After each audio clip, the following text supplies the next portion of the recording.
YCP నేతలు అంతర్మదనంలో పడినట్లు తెలుస్తోంది. ధర్మాన ప్రసాదరావు లాంటి వారు ఇలా మాట్లాడుతున్నారంటే ఎన్నికల ప్రభావమే అంటున్నారు. శ్రీకాకుళం ప్రచారంలో మంత్రి ధర్మాన ప్రసాదరావు ఆసక్తికర వ్యాఖ్యలు ఏమిటో చూద్దాం. సార్వత్రిక ఎన్నికలు సమీపిస్తున్నప్పటికీ మన పార్టీ గుర్తు తెలియటం లేదని శ్రీకాకుళం రూరల్ మండలం బెండివానిపేట ప్రచారంలో ధర్మాన ఈ వ్యాఖ్యలు చేశారు.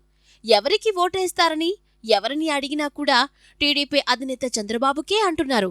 ఏ గుర్తుకు ఓటేస్తారు అంటే సైకిల్, హస్తం గుర్తు పేర్లే చెప్తున్నారన్నారు. మన పార్టీ గుర్తు ప్రజల్లోకి విస్తృతంగా తీసుకెళ్లండని పార్టీ కార్యకర్తలకు ధర్మాన హితబోధ చేశారట. చాలా వేరే సభలకు వెళ్తే గుర్తు చెప్పలేకపోతుంది. ఏమో ఎలా ఉన్నా అంటే చాలా బాగున్నానయ్యా, మరి ఎవరికి ఓటేస్తావు అని అంటే ఆయనకే. ఎవరైనా ఆయన జగన్ బాబు అని, మరి ఆయన ఓటేయాలంటే ఆయన గుర్తు ఏంటంటే కొంతమంది ఎత్తుకున్నాను, ఇంకొంతమంది అయితే హస్తం గుర్తుని, కొంతమంది సైకిల్ గుర్తని,